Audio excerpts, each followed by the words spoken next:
أعوذ بالله من الشيطان الرجيم بسم الله الرحمن الرحيم الحمد لله نحمده ونستعينه ونستغفره ونعوذ بالله من شرور أنفسنا ومن سيئات أعمالنا من يهده الله فلا مضل له ومن يضلل فلا هادي له أشهد أن لا إله إلا الله وحده لا شريك له وأشهد أن محمدا عبده ورسوله أما بعد.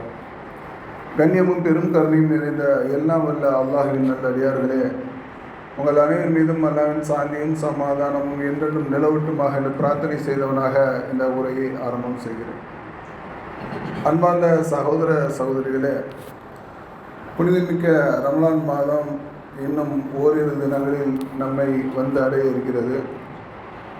இந்த ரமலான் மாதம் என்பது மூமின்களுக்கு மிகப்பெரிய ஒரு அருளாக அல்லாஹ் ரப்புல் ஆலமீன் நமக்கு ஏற்படுத்தி வைத்திருக்கிறான். இந்த ரமலான் மாதத்தில் முழுமையான அருளை தேடக்கூடிய எல்லா வாய்ப்புகளையும் அல்லாஹ் ரப்புல் ஆலமீன் நமக்கு வழங்கியிருக்கிறான்.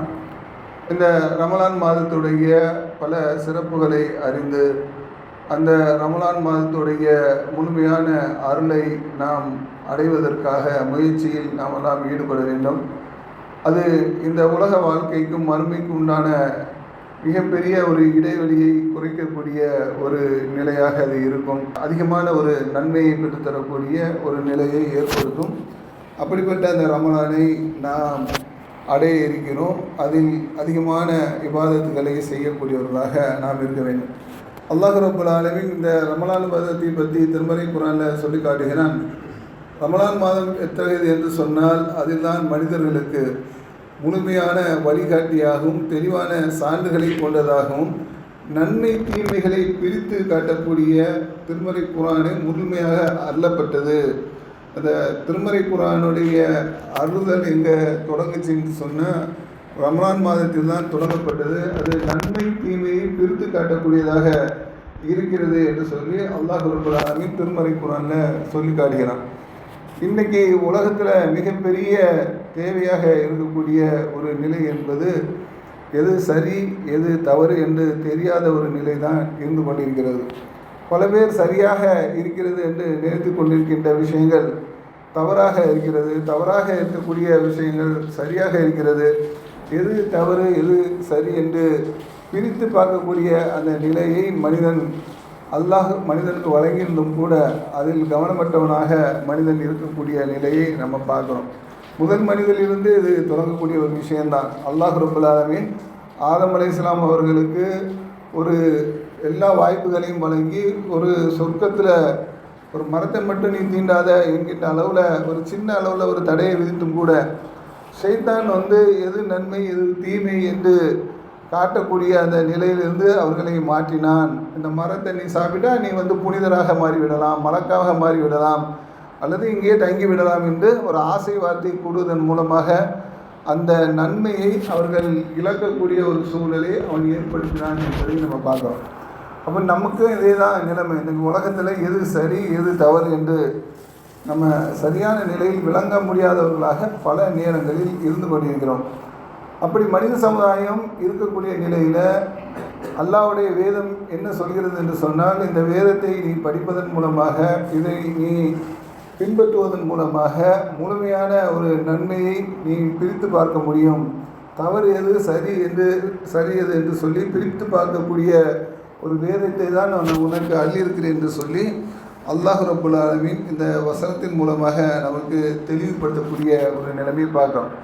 அப்போ இந்த ஒரு நிலையை நாம் அடைந்து கொள்ளக்கூடிய அந்த நிலைக்கு அல்லாஹ் ரப்புல் ஆலமீன் இந்த நோன்பையும் சேர்த்து நமக்கு கடமையாக்கியிருக்கிறான். அந்த புனிதமிக்க ரமலான் மாதத்தில் அதை நமக்கு கடமையாக்கும் போது அல்லாஹ் சொல்லக்கூடிய செய்தி, உங்களுக்கு முன்னின்றருக்கும் நோன்பு கடமையாக்கப்பட்டிருந்தது, அது மாதிரி உங்களுக்கும் குறிப்பிட்ட நாட்களில் நோன்பு கடமையாக்கப்பட்டுள்ளது. எதற்காக என்று சொன்னால், நீங்கள் இறையச்சம் உடையவராக ஆகுவதற்காக என்று சொல்லி அல்லாஹ் ரப்புல் ஆலமீன் இந்த நோன்பு கடமையான ஒரு விஷயத்துக்கு அடிப்படையாக இறையச்சத்தை மேற்கொள்ளக்கூடிய ஒரு நிலையை நம்ம பார்க்கிறோம்.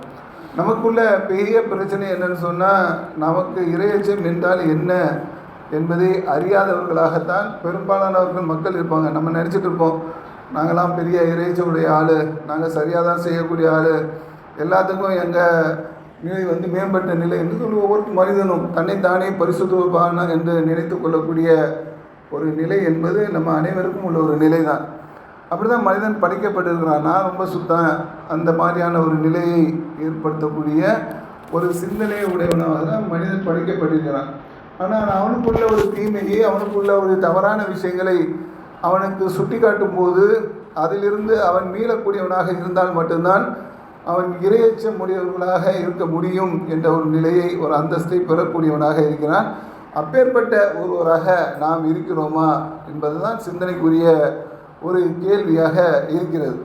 நமக்குள்ளே இஸ்லாம் இருக்கிறது, அல்லாஹ்வை வணங்குகிறோம், மறுமையை நம்புகிறோம், சொர்க்கம் நரகம் எல்லாத்தையும் நம்புகிறோம். அது எல்லா நம்பிக்கையும் நம்மளுடைய வாழ்க்கையுடைய செயல்பாட்டில் பிரதிபலிக்குதா என்று கேட்டால் அது கொஞ்சம் கேள்விக்குறியாகத்தான் இருக்கக்கூடிய ஒரு நிலைமை பார்க்குறேன். இந்த உலகம் நமக்கு மேலோங்கக்கூடிய ஒரு நிலையில் மறுமை பற்றி ஒரு சிந்தனை மைக்கு நமக்கு இருந்தாலும் கூட அதை அடைவதற்கு உண்டான வழிகளில் நாம் கொஞ்சம் தொய்வை ஏற்படுத்துகிறோம், அல்லது சோம்பேறித்தனம் காட்டுகிறோம், அல்லது மிகவும் தாமதமாக செயல்படுகிறோம், மிகவும் ஆர்வக்குறையாக செயல்படுகிறோம் என்பதை மறுக்கவே முடியாத ஒரு பலவீனமான ஒரு நிலையில்தான் நாம் எல்லாம் இருந்து கொண்டிருக்கிறோம். இறை நம்பிக்கை என்பது மிகவும் உறுதிப்பட்டது என்று சொன்னால் இந்த உலக வாழ்க்கையை விட மறுமை வாழ்க்கை தான் சிறந்தது என்ற ஒரு நிலையை மேற்கொள்ளக்கூடியவர்களாக இருப்பார்கள். பல் தோசிரூனல் ஹயாத்த துன்யா, இந்த உலகத்தை உயிரூட்டக்கூடியவர்களாக நீங்கள் இருக்கிறீர்கள்.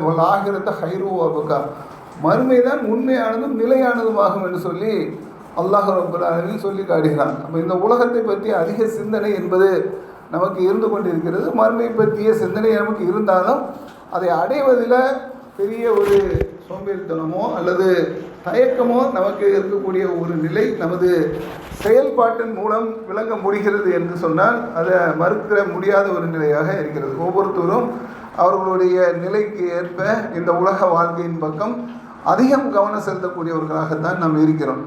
மறுமை என்பது வரும்போது பார்த்து கொள்ளலாம், அல்லது நம்மிடம் ஈமான் இருக்கிறது, அதன் மூலம் அல்லாஹ் நமக்கு வெற்றியை நிச்சயமாக தந்து விடுவான் என்கின்ற மாதிரியான ஒரு அசால்ட்டான போக்கில் கூட நாம் இருந்து விட்டோம் என்று சொன்னால் அது கூட நமக்கு பின்னடைவை ஏற்படுத்தலாம் என்ற ஒரு எச்சரிக்கை உணர்வும் நமக்கு இருக்க வேண்டும். உலக வாழ்க்கையில் மறுமை சிந்தனை என்பது நமக்கு இருந்து கொண்டே இருக்க வேண்டும். ஏன்னா நம்ம இங்கே செத்து போவோம், அங்கே இருக்கவே மாட்டோம். ஒரு 100 வருஷம் 50 வருஷம் கழிச்சு இந்த உலகத்துக்கு நமக்கும் ஏதாவது தொடர்பு இருக்கவா போகிறது? அப்போ இருக்கும்போது மறுமைக்கு உண்டான அந்த நிலை, ஏன்னா அது உயிரோடு இருப்போம், என்றென்றும் உயிரோடு இருப்போம். அந்த மறுமை வாழ்க்கை என்பது சொர்க்கமாக இருந்தாலும் சரி, நரகமாக இருந்தாலும் சரி, அங்கே இறப்பு கிடையாது. ஒன்று வேதனை இருக்கும், இல்லைன்னா இன்பம் இருக்கும். அப்போ இன்பத்தில் என்றென்றும் நாம் அதை அனுபவிக்க வேண்டும் என்று சொன்னால் இந்த உலக வாழ்க்கையில் நாம் சில கவனம் பெற்றவர்களாக இருக்க வேண்டும். மறுமைக்கான நமது தேவை என்ன, நமது சம்பாத்தியம் என்ன என்பதில் கவனம் செலுத்தக்கூடியவர்களாக இருக்க வேண்டும். அதற்கு அடிப்படை காரணமாக இந்த இறையச்சம் என்பது இருக்கிறது. அந்த இறையச்சத்தின் அடிப்படையில் செயலாற்றக்கூடியவர்களாக நாம் இருந்தோம் என்று சொன்னால் அது நமக்கு மிகவும் பலன் தரக்கூடிய ஒரு நற்செய்தியாக மாறும் என்பதில் மூமின்கள் கவனம் பெற்றவர்களாக இருக்க வேண்டும். காபு இப்னு மாலிக் என்கின்ற ஒரு நபித்தோழர், அவர் முஸ்லீம் என்று எல்லாத்துக்கும் தெரியும். வரலாற்றில் நீங்கள் படித்தீங்கன்னு சொன்னால் காபு பின் மாலிக்குடைய அந்த அவர்களுடைய தன்மையெல்லாம் விரிவாக விளக்கப்பட்ட ஒரு செய்தி. தபூக் போர் என்று சொல்லி போர் அறிவிக்கப்படுகிறது. மக்கள் எல்லாம் போருக்கு தயாராக போய் கொண்டிருக்கிறார்கள். காபு பின் மாலிக் முஸ்லீம்களில் முதல் தரத்தில் வரக்கூடிய ஒரு சஹாபியாக இருந்தும் கூட அவர்கள் இந்த போருக்கு கிளம்பவில்லை, உடனடியாக தயாராகி செல்லவில்லை. அவர்கள் என்ன நினைக்கிறாங்கன்னு சொன்னால் இந்த உலக வாழ்க்கையின் பக்கம் அவர்களுடைய கவனம், கடை இருக்குது அதை பூட்டிட்டு வியாபாரம் முடிச்சுட்டு நம்ம இப்போ கலந்துக்கலாம் அப்படின்னா நம்ம சில விஷயங்களில் முக்கியமான நேரத்தில் கூட நம்ம நினைக்கிறோமா இல்லையா? இந்த மாதிரி தான் அந்த போருக்கு அவர்கள் என்ன நினைக்கிறாங்கன்னு சொன்னால் நம்ம போரில் போய் ஜாயின் பண்ணிடலாம், இந்த வேலையெல்லாம் முடிச்சுட்டு அவர்களுக்குள்ள இந்த உலக தேவைக்கு உண்டான வேலைகள்லாம் முடிச்சுட்டு நம்ம போய் ஜாயின் பண்ணிடலான்னு சொல்லி அவர்கள் இருக்கிறாங்க. அது இன்றைக்கி போகலாம், நாளைக்கு போகலாம், நாளை கழிச்சு போகலான்னு சொல்லி ரொம்ப அசால்ட்டான ஒரு நிலையை மேற்கொள்ளும் போது அவர் கடைசி வரைக்கும் போரில் போக முடியாத ஒரு சூழல் ஏற்பட்டு விடுகிறது. அப்போ ஒரு முஸ்லீமாக இருக்கிறாங்க, ஒரு முக்கியமான ஒரு சஹாபியாக இருக்கிறாங்க. அல்லாஹ்வின் தூதர் ஸல்லல்லாஹு அலைஹி வஸல்லம் அவர்களுடைய காலத்தில் இருந்த ஒரு சஹாபி. அவருடைய ஈமானை பற்றி நம்ம பரிசோதித்துலாம் பார்க்க முடியாது, அந்தளவுக்கு உயர்ந்த நிலையில் உள்ளவர்கள் தான். இருந்தாலும் அவர்களுடைய நிலை ஏன் அந்த நிலைக்கு, அந்த போரில் கலந்து கொள்ள முடியாத நிலைக்கு சென்றது என்று சொன்னால், அவர்களுடைய சோம்பேறித்தனம் அல்லது அசால்ட்டான போக்கு அல்லது இந்த உலக வாழ்க்கையுடைய அந்த அதிகப்படியான ஒரு சிந்தனை என்பதை அந்த ஹதீஸிலிருந்து நாம் விளங்க முடியும். பெரிய ஹதீஸு, சிந்தனைக்காக இந்த செய்தி போதும். அப்போ நம்மளுடைய இரையச்சம் பால்படுத்தக்கூடிய ஒரு நிலை என்பது எப்போதும் ஏற்படும். அந்த சிந்தனை நமது வாழ்க்கையில் எப்போது வேணாலும் ஏற்படும். அப்போ அப்படிப்பட்ட அந்த பால்படுத்தக்கூடிய அந்த சிந்தனை நமக்கு வராமல் இருப்பதற்கு நாம் முயற்சி செய்ய வேண்டும். கஅப் பின் மாலிக்குடைய அந்த நிலையை பொறுத்த வரைக்கும் அல்லாஹ்வின் தூதர் ஸல்லல்லாஹு அலைஹி வஸல்லம் அவர்களை சமூக பரிஷ்காரம் பண்ணினார்கள். கிட்டத்தட்ட ஒரு மாதத்துக்கு மேலே 50 நாள் கிட்ட நெருக்கமாக சமூக பரிஷ்காரம் அவர்கள் செய்யப்பட்ட நிலையில் இருந்தார்கள் என்று சொன்னால், முன்னால் வாங்க, நிறைய இடம் முன்னால் வந்துருங்க. அந்த நிலையில் இருந்தார்கள் சொன்னால், அந்த நிலையில் அவர்கள் மௌத்தாயினார்கள் என்று சொன்னால் அவர்களுடைய நிலை என்ன, மறுமை வாழ்க்கையுடைய நிலை என்ன என்பதை சிந்தித்து பார்க்க கடமைப்பட்டிருக்கும். ஒரு தூய முஸ்லீமாக இருந்தாலும் சரி, அவர்களுடைய செயல்பாட்டில் குறைவு ஏற்படுமே ஆனால் அது மறுமை நிலையை பாதிக்கக்கூடியதாக இருக்கும் என்பதை கவனத்தில் கொள்ள வேண்டும். இறை எச்சத்திற்கு நெருக்கமான ஒரு சூழ்நிலையை நாம் எப்போதும் ஏற்படுத்தக்கூடியவர்களாக இருக்க வேண்டும். ஹந்தலா என்கின்ற ஒரு சஹாபி, அவர்கள் புதிதாக திருமணம் முடிக்கப்பட்ட ஒரு நிலையில் இருக்கிறாங்க. மனைவியோடைய அன்றைக்கி தான் திருமணம் நடந்திருக்கு. நைட்டு மனைவியோடைய சந்தோஷமாக இருந்திருக்கிறாங்க. காலையில் போர் பற்றிய ஒரு அறிவிப்பு கிடைக்கிறது, உஹது போர் பற்றிய ஒரு அறிவிப்பு கிடைக்கிறது. அவர்கள் அதே நிலையில் அவர்கள் போரை சந்தித்தார்கள். உடனடியாக எந்தவித தயக்கமும் இன்றி, நமக்கு இப்போ தானே கல்யாணம் ஆச்சு, இப்போ தானே திருமணம் ஆச்சு, நம்ம புது மனைவியாச்சே, புது சுகமாச்சு, இதெல்லாம் அந்த உலக வாழ்க்கையாச்சு, இதை பற்றியுமே அவங்க சிந்திக்கவே கிடையாது. உஹது போகிறது அறிவிப்பு கிடைக்குது. உடனடியாக அந்த புதுமண தம்பதியில் ஒருவராக இருக்கக்கூடிய ஹந்தலா என்கின்ற அந்த சஹாபி ரலியல்லாஹு அன்ஹு, அவர் மீது அல்லாஹ்வுடைய அருள் இருக்கட்டும், அவர்கள் உடனடியாக அந்த போருக்கு சென்றார்கள் என்ற ஒரு நிலையை பார்க்குறோம். உஹது போரில் கடுமையாக போராடி அந்த போரில் அவர்கள் கொல்லப்பட்டவும் விட்டார்கள் என்ற ஒரு நிலைமை பார்க்குறோம். போரில் கொல்லப்பட்டு விட்டார் என்று சொன்னால் அவர் ஷஹீத் என்ற ஒரு அந்தஸ்தை பெறுகிறார். அவர் மறுமை வாழ்க்கை என்பது தெளிவான ஒரு நிலைக்கு செல்கிறது. நம்மளுடைய கவனம் என்ன என்று சொன்னால், அவர்களுடைய இரையச்சம் என்பது இந்த விஷயம்தான். அல்லாஹ்வின் தூதர் ஸல்லல்லாஹு அலைஹி வஸல்லம் அவர்கள் இருக்கும்போது போர் கடமையாக்கப்பட்ட நிலையில், இன்றைக்கி நம்ம ரமலான் பார்த்துட்டு நோக்கி இருக்கிறோம். அது ஏன் எதிர்நோக்கி இருக்கிறோம் சொன்னால், நோன்பு கடமையாக்கப்படுகிறது, கடமையான நோன்பை எதிர்பார்த்து கொண்டிருக்கிறோம். 5 வேளை தொழுகை கடமையாக நமக்கு இருக்கிறது.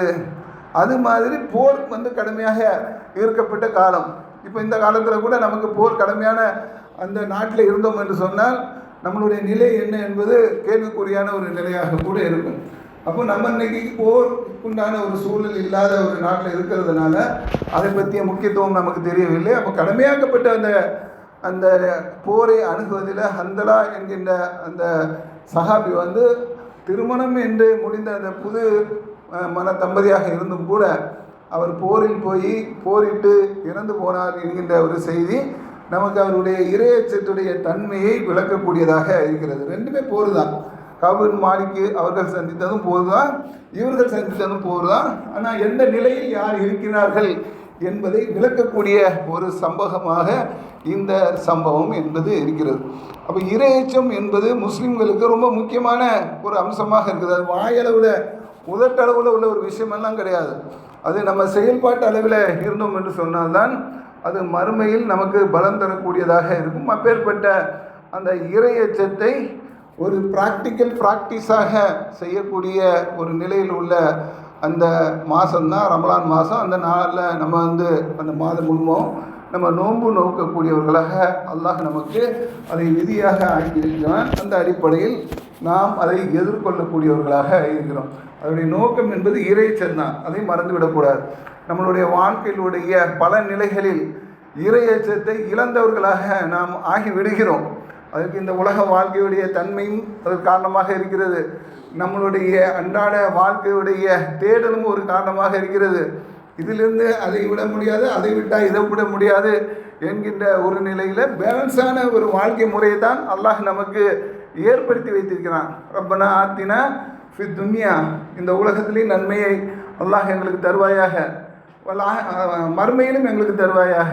அப்பனா துன்யா ஃபி துன்யா ஹசனத்தும் ஒஃபினா அதான் பண்ணார், மறுமையில் நரகத்துடைய தீங்கை விட்டும் எங்களை காத்து ரட்சிப்பாயாக என்று சொல்லி அல்லாஹ் நமக்கு ஒரு பிரார்த்தனையை சொல்லி தரானா இல்லையா?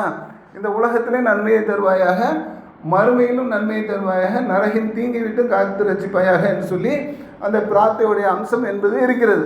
அப்போ அந்த அடிப்படையில் உலகத்துக்கும் மறுமைக்கு உண்டான ஒரு பேலன்ஸான ஒரு வாழ்க்கையில் அடிப்படையில் வாழக்கூடிய நாம், அதில் இறையச்சத்தையின் அடிப்படையில் நடக்கக்கூடியவர்களாக நாம் இருந்தோம் என்று சொன்னால் அது ஏராளமான நன்மையை நமக்கு பெற்றுத்தரும். இன்னொரு ஹந்தலா என்கின்ற ஒரு சஹாபியை பற்றி ஹதீஸில் வருகிறது.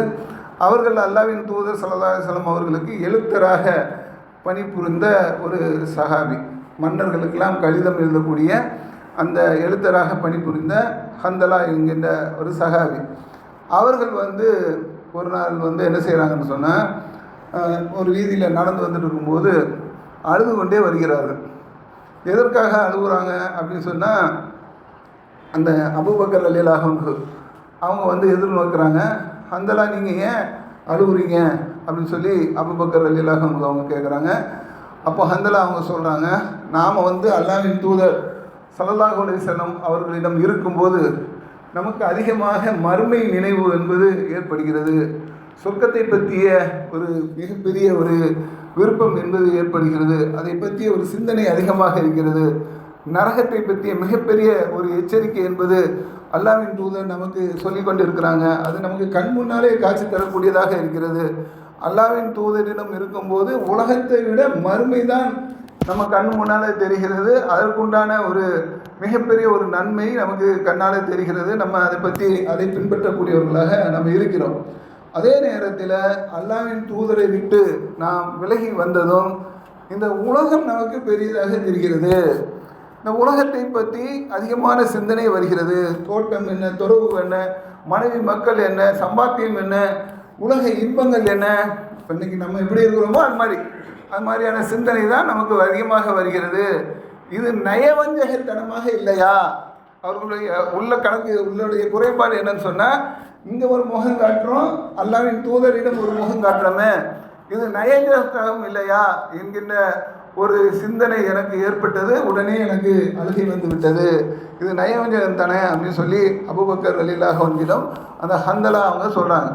அப்போ அபூபக்கர் ரலியல்லாஹு அன்ஹு அவங்க என்ன சொல்கிறாங்கன்னு சொன்னால், இதே சிந்தனை தான் எனக்குமே இருக்கிறது, அப்போ இது எப்படி குற்றமாக ஆகுமா அப்படின்னு ரெண்டு பேருக்குமே டவுட் வந்துடுது. இது குற்றமாக ஆகுமான்னு சொல்லி நமக்கு கேட்டேன்னு சொன்னால், இது எப்படி குற்றமாகும் அப்படின்னு நம்ம தீர்ப்புலாம் சொல்லிடுவோம். அல்லாஹ்வின் தூதர் ஸல்லல்லாஹு அலைஹி வஸல்லம் அவர்கள் கூட இருந்த அபூபக்கர் ரலியல்லாஹு அன்ஹு அவர்களுக்கும் டவுட் வருகிறது, ஹந்தலா ரலியல்லாஹு அன்ஹு அவர்களுக்கும் டவுட் வருகிறது. அப்போ உடனே அவர்கள் என்ன செய்கிறாங்கன்னு சொன்னால், அல்லாஹ்வின் தூதரிடமே போய் இதை பற்றிய சந்தேகத்தை கேட்போம் அப்படின்னு சொல்லிட்டு அல்லாஹ்வின் தூதரிடம் போகிறாங்க. அல்லாஹ்வின் தூதரே, இந்த நிலை ஏற்படுகிறது, இது நயவஞ்சக நிலை தானே அப்படின்னு சொல்லி கேட்கும்போது அல்லாஹ்வின் தூதர் சொன்னாங்க, என்னிடம் இருக்கும்போது நீங்கள் எப்போதுமே இருந்தீர்கள் என்று சொன்னால் உங்களுக்கு மலக்குமார்கள் கை கொடுப்பார்கள். அப்படி இருக்க முடியுமா ஒரு மனிதனால்? மனிதர் அப்படியே படைக்கப்பட்டிருக்கிறாங்க? மனிதர் அப்படி படைக்கப்படவில்லை. அவன் எப்போதுமே நல்லது செய்யக்கூடியவனாக படைக்கப்படவில்லை, எப்போதுமே நல்ல சிந்தனையோடு இருப்பவனாக படைக்கப்படவில்லை. அப்போ மனிதன் என்பவன் பல்வேறு குறைபாடுகளோடு பலவீனமாக படைக்கப்பட்டிருக்கிறான். இப்போ அல்லாஹ்வின் தூதர் சொல்கிறாங்க, அந்த நிலையில் நீங்கள் இருந்தீங்கன்னு சொன்னால் மலக்குமார் தான் அவங்க கூட கை கொடுப்பாங்க. ஆனாலும் உலகம் என்பதும் மார்க்கம் என்பதும் இப்படியும் அப்படியும் தான், சில நேரம் இப்படி இருப்பீங்க, சில நேரம் அப்படி இருப்பீங்க அப்படின்னு சொல்லி அல்லாஹ்வின் தூதர் அது தவறில்லை என்கின்ற ஒரு நிலைமையை சொல்லி காட்டுறாங்க. தவறில்லை என்று சொன்னது அவங்களுக்கு தான், நமக்கா அப்படின்னு பார்த்தீங்கன்னு சொன்னால் நம்ம சிந்திக்க கடமைப்பட்டுக்கிறோம். அவர்கள் நயவஞ்சகம் என்ற அளவில் அதை யோசித்தாங்க. நம்ம அப்படி யோசிக்கிறோமா? நம்ம சிந்தனை அப்படியா இருக்குது? நயவஞ்சகங்கிற சிந்தனை அடிப்படையிலே நம்ம வாழ்க்கை என்பது இருக்கிறது.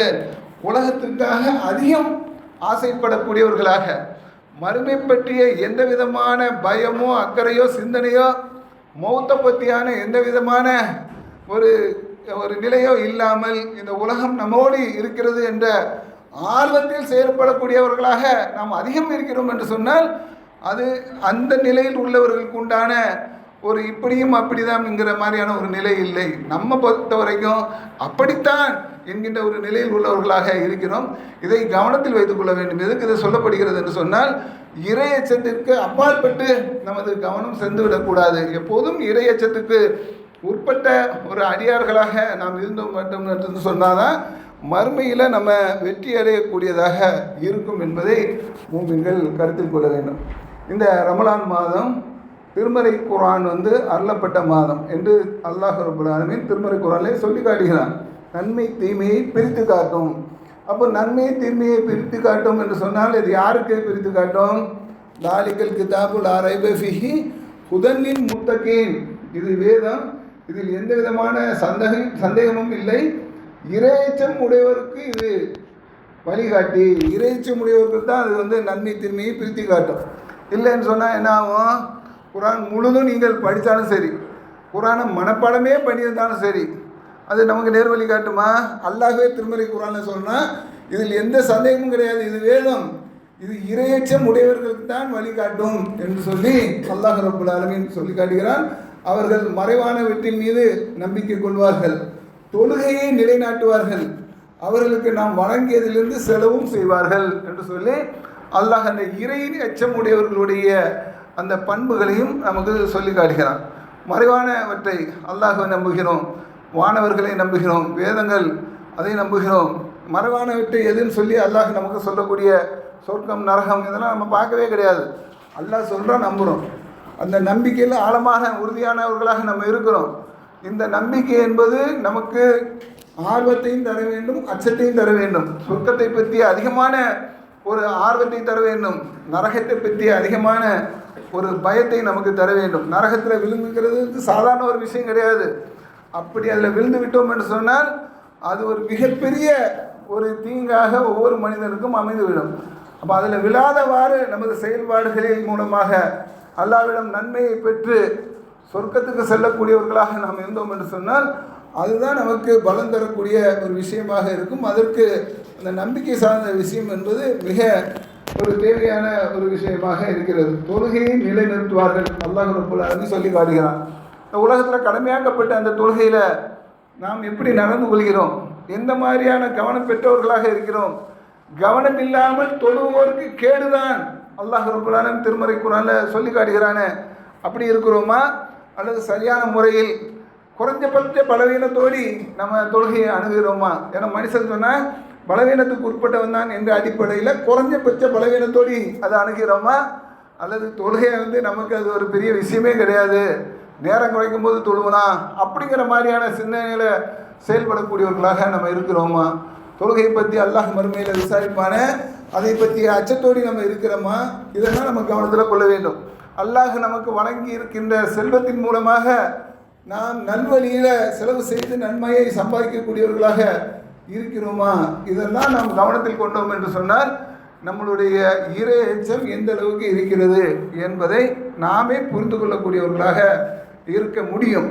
இப்போ அந்த அடிப்படையில் எதிர்வருகின்ற இந்த ரமலானை நம்மிடம் உள்ள அந்த குறைகளை போக்கி நிறைகளை அதிகப்படுத்தக்கூடிய ஒரு விஷயத்தை ஏற்படுத்தக்கூடிய அந்த சிந்தனையுடைய செயல்பாட்டுக்குரிய நன்மையை சம்பாதிக்கக்கூடிய அந்த மாதமாக முழுமையாக பயன்படுத்திக் கொள்ளக்கூடியவர்களாக நாம் இருக்க வேண்டும்.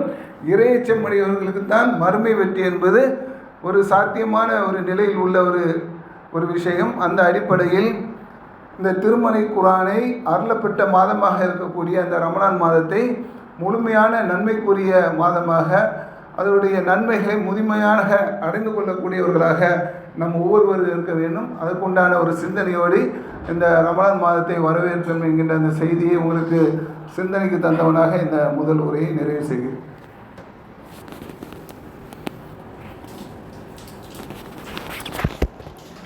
அன்பார்ந்த சகோதர சகோதரிகளே, அல்லாஹ் ரப்பல் ஆலமீன் யூதர்களுடைய ஒரு செயல்பாட்டை பற்றி திருமறை குர்ஆனில் சொல்லி காட்டுகிறான்.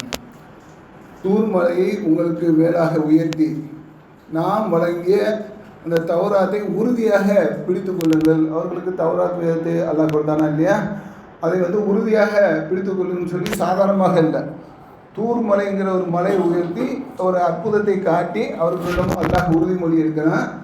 நீங்கள் இறையச்சம் உடையவராக ஆவீர்கள், அப்படி நீங்கள் அந்த தௌராத்தை நினைவு கூர்ந்தீர்கள் என்று சொன்னால் இறையச்சம் உடையவர்களாக ஆவீர்கள் என்ற அந்த வாக்குறுதியையும் அவர்களிடம் அல்லாஹ் வழங்குகிறான். ஆனால் அதற்கு பிறகும் நீங்கள் புறக்கணித்து விட்டீர்கள், அல்லாஹ்வுடைய அருளும் அவனுடைய கருணையும் இல்லாதிருந்தால் நீங்கள் நஷ்டமடைந்திருப்பீர்கள் என்று சொல்லி அந்த தூர்மலையை உயர்த்தி ஒரு வேதத்தை நீங்கள் படியுங்கள், நீங்கள் இறையச்சம் உடையவராக ஆகுவீர்கள் என்று சொன்ன அந்த விஷயத்திலிருந்து அவர்கள் மாறுபட்ட ஒரு விஷயத்தை அல்லாஹ் திருமறை குர்ஆனில் சொல்லி காட்டுகிறான். எதுக்கு நம்ம சொல்லணும்னு சொன்னால், ரமலான் மாதத்தில் அல்லாஹ் திருமறை குர்ஆனில் இறக்கி வைத்திருந்தால் அது நேர்வழியை சரியாக காட்டுகிறது, நன்மை தீமையை பிரித்து காட்டுகிறது. அதை ஓதுவதனால் ஏராளமான நன்மைகள் நமக்கு ஏற்படுகிறது. அல்லாஹ்வின் தூதர் ஸல்லல்லாஹு அலைஹி வஸல்லம் அந்த திருமறை குர்ஆனை படிப்பதன் மூலமாக நீங்கள் எப்படியெல்லாம் நன்மை அடைவீர்கள் என்பதை பல்வேறு விதமான ஹதீஸின் மூலமாக நமக்கு சொல்லி தந்திருக்கிறார்கள்.